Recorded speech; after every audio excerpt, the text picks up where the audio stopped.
میانە ڕەوی لە هەموو شتێکە پێویستە. بۆیە وتراوە خير الأمور أوسطها. بۆیە ئومەتی ئیسلام خوای تعالی فەرمێوە كذلك جعلناكم أمة وسطا. ئێمە ئومەتی وەسەطین. وەسەطیش لە هەموو شتێکە جوانە، تەنانەت لە مەسائیلی ئەخلاقیشە وەسەط باشە.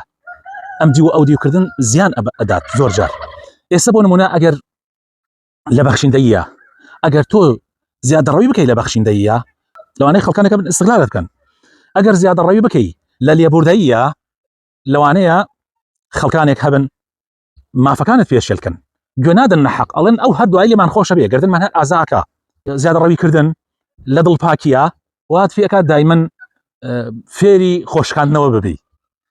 زیادەڕەویکردن لە گرنگی پێدانی خەڵکە کە زۆر گرنگیان پێ بدەی، وان پێ دێ ئەو خەڵکە ئیتر دایمەن پشت بە تۆ ئەبەستن و خۆیان گوێ نادەن شتەکان، حتا لەگەڵ مناڵەکانی خۆتا، حتا لەگەڵ ژنەکەی خۆتا. بۆیە باش وایە لە هەموو شتێکە تەنانەت لە بواری ئەخلاقیشە میانە ڕەو بی، نە بەم لایە نە بەو لایە، میانە ڕەو بە لە هەموو کاروبارەکانتە.